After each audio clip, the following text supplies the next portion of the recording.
Sir, cyanide खाकर खुदकुशी करने की कोशिश कर रहा था। तुम जिन लोगों के लिए अपनी जान देने जा रहे थे, उनकी नजर में तुम्हारी जान की कोई कीमत नहीं।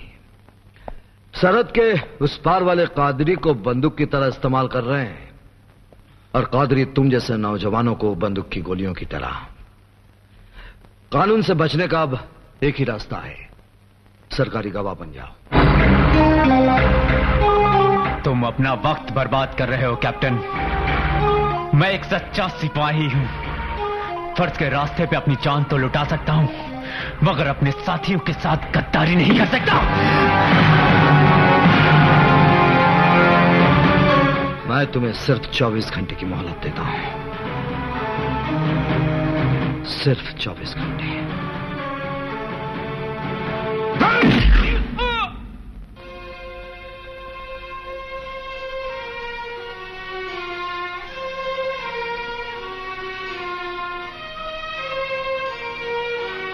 क्या फैसला किया है तुमने? देखो, तुमसे कोई मिलने आई है।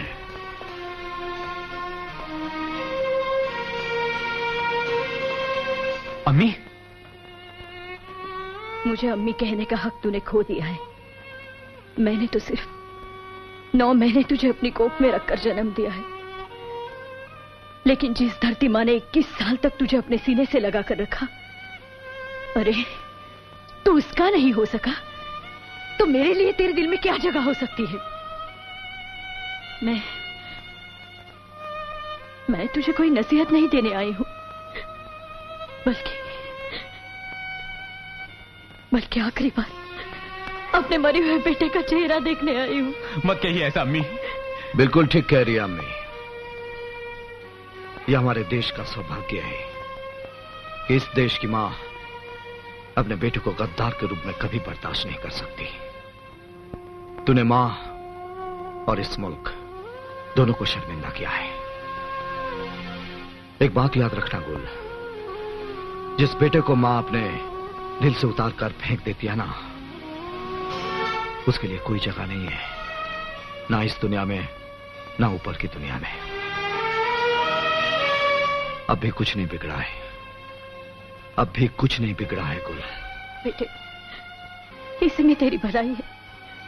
कैप्टन साहब ने मुझे वादा किया है, ये तुझे छोड़ देंगे। अम्मी मुझे माफ कर दो, मुझे माफ कर दो। ठीक है कैप्टन साहब, मैं सब कुछ बता दूंगा, सब कुछ बता दूंगा मैं। हेलो, नूर मोहम्मद आजाद, हमारी लड़ाई तुम्हारे साथ नहीं बल्कि तुम्हारी सरकार के साथ है। अगर जिंदगी चाहते हो तो 24 घंटे के अंदर गुल को छोड़ दो, वरना बेमौत मारे जाओगे।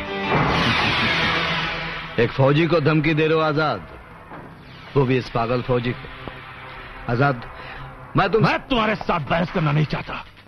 अगर तुमने गुल को नहीं छोड़ा तो अपने देश के नाम पर शहीद होने के लिए तैयार रहना। मैं तुमसे मिलकर कुछ बात करना चाहता हूं। बात करना चाहते हो या मेरा सीना अपनी गोलियों से छलनी करना चाहते हो? मैं तुम लोगों की चाल को अच्छी तरह से समझता हूं तूफान। मुझे तुमसे मिलने में कोई दिलचस्पी नहीं, समझे? तुम मुझे गलत समझ रहे हो आजाद। हिंसा के सहारे आज तक किसी भी समस्या का समाधान नहीं हुआ। मैं एक फौजी नहीं बल्कि एक नागरिक की हैसियत से तुमसे मिलना चाहता हूं, और तुम्हें यकीन दिलाता हूं मैं अकेले आऊंगा और निहत्ते आऊंगा। ठीक है, लेकिन एक बात याद रखना, अगर जरा भी होशियारी करने की कोशिश की तो इसका अंजाम इतना खतरनाक होगा कि तुम सोच भी नहीं सकते। मुलाकात की जगह और वक्त मैं तुम्हें बताऊंगा।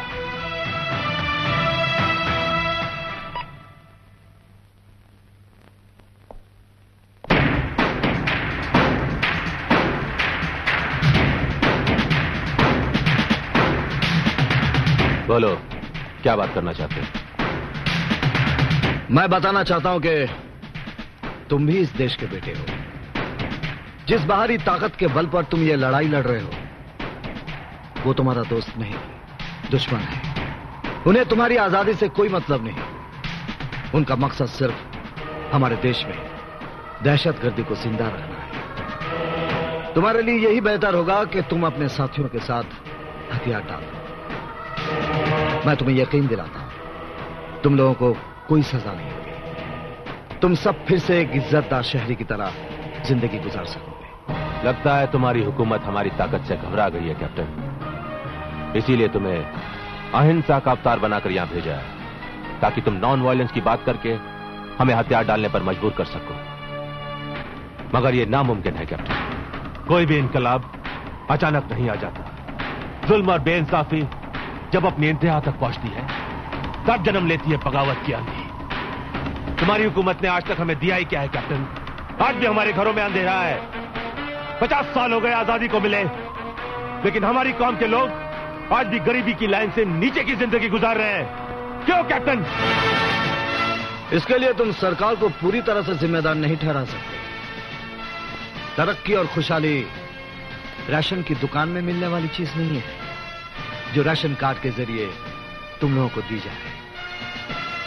डॉक्टर इकबाल ने सच्ची बात कही है, खुदा ने आज तक उस कौम की हालत नहीं बदली, ना हो जिसको ख्याल आप अपनी हालत के बदलने का।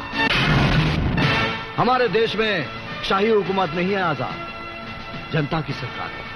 जो भी तुम्हारी मांगे हैं सरकार के सामने रखो, लेकिन कश्मीर को मुल्क से अलग करने की बात किसी भी कीमत पर बर्दाश्त नहीं की जाएगी।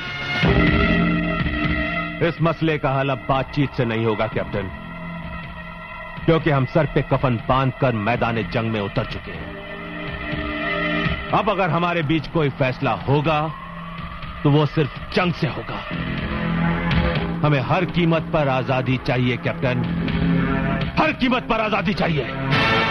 आजाद, इस वक्त मैं एक हिंदुस्तानी ऑफिसर नहीं, एक भाई की हैसियत से समझा रहा हूं। रोक दो ये सब। मैदान जंग में आकर हमारा मुकाबला तो वो पाकिस्तान भी नहीं कर सकता जिसके हाथों की कठपुतली हो तुम। फिर तुम और तुम्हारी ये चंद साथियों की औकात क्या है? एक बागी जब अपने दिलो दिमाग में इनकलाब की आग लेकर उठ खड़ा होता है ना कैप्टन, तो बड़ी से बड़ी हुकूमत को उसके सामने झुकना पड़ता है। तुम्हारी सरकार भी झुकेगी और देश का यह हिस्सा जो हमारा है उसे तुम लोगों को हमारे हवाले करना ही पड़ेगा। यह जंग तो अब उस दिन खत्म होगी जिस दिन इस सरजमीन पर हमारा अपना कौमी परचम लहराएगा। वो दिन कभी नहीं आएगा आजाद। अगर तुमने कोई कौमी परचम बना लिया है तो उसे कफन समझकर संभाल कर रखना, और जाके उन्हें भी बता देना जो तुम्हारे पीछे हैं कि भारत की इस धरती पर तिरंगा के सिवाय अब कोई झंडा कभी नहीं लहराएगा। और एक बात कान खोलकर सुन लो, शहीदों के खून से बना यह तिरंगा भारत मां के सर का आंचल है। इस आंचल के साए में रहोगे तो जिंदगी रहेगी, वरना इस तरह मिटा दिए जाओगे कि तुम्हारी दास्तां तक भी ना होगी दास्तानों में।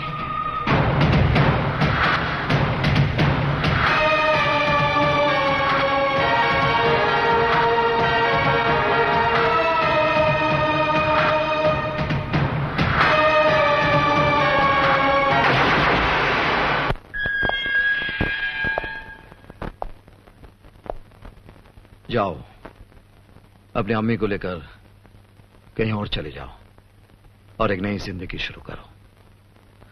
सर, मैंने तुम पर कोई एहसान नहीं किया।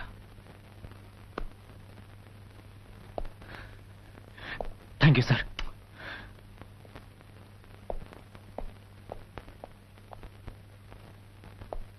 मैंने फैसला कर लिया है गुल। गाजीपुर में मेरी एक चचाजात बहन रहती है, हम दोनों वहीं चले जाएंगे। ठीक है अम्मी। और हाँ, जाने से पहले पीर बाबा के दरगाह पर चलते हैं। मैंने मन्नत मांगी थी, जब तू छूट जाएगा तब फूलों की चादर चढ़ाऊंगी। ठीक है अम्मी, चलो। जब निगाह से पहली पहली निगाह मिली, फिर उसके बाद न अब तक कहीं पनाह मिली। मताए कौन मकान भी मिले तो ठुकरा दूं, ये कब नहीं कि मुझे तेरी बारगाह मिली। गुल, मैं यहाँ तुम्हारे रिहाई के लिए दुआ मांगने आई थी। लेकिन मेरी मुराद तो दुआ के लिए हाथ उठाने से पहले ही पूरी हो गई। अम्मी, मुझे जाना होगा। मैं जल्द ही आ जाऊंगा।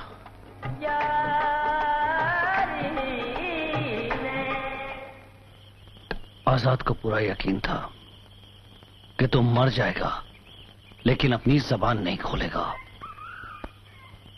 फिर भी हमारे पिछले इलाकों पर छापा पड़ा। ये तो अच्छा हुआ गुल कि हम लोग वहां से सही वक्त पर निकल गए, वरना मारे जाते। एक बात तो बता गुल, तू वहां से भागा कैसे? पुलिस वालों को मारकर भागा हुआ था सर। अगर नहीं भागता तो वो लोग मुझे मार डालते। You've done a great job। Police वालों को मारकर भागना कोई आसान काम थोड़ी है। हमारे मूवमेंट को तेरे जैसे बहादुर की सख्त जरूरत है। थक गया होगा, आराम कर। आजाद,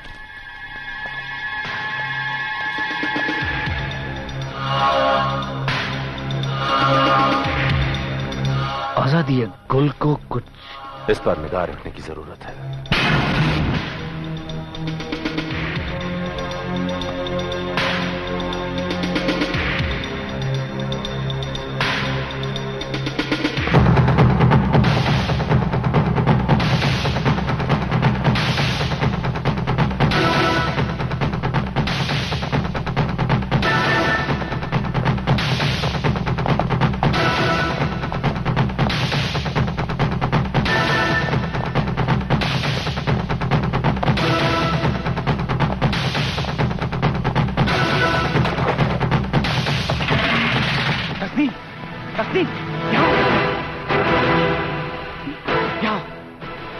गुल, क्या बात है? तस्नीम, मैंने कादरी साहब और आजाद भाई के सामने झूठ बोला था कि मैं पुलिस वालों को मार कर आया हूं। दरअसल ये कैप्टन अर्जुन सिंह की मेहरबानी का नतीजा है कि मैं तुम्हारे सामने खड़ा हूं। या अल्लाह। तस्नीम, पुलिस इतनी जालिम नहीं है जितना हमें बताया गया है। अब मेरी आंखें खुल चुकी हैं। अब यहां से भाग चलते हैं तस्नीम, यहां से भाग चलते हैं, चलो।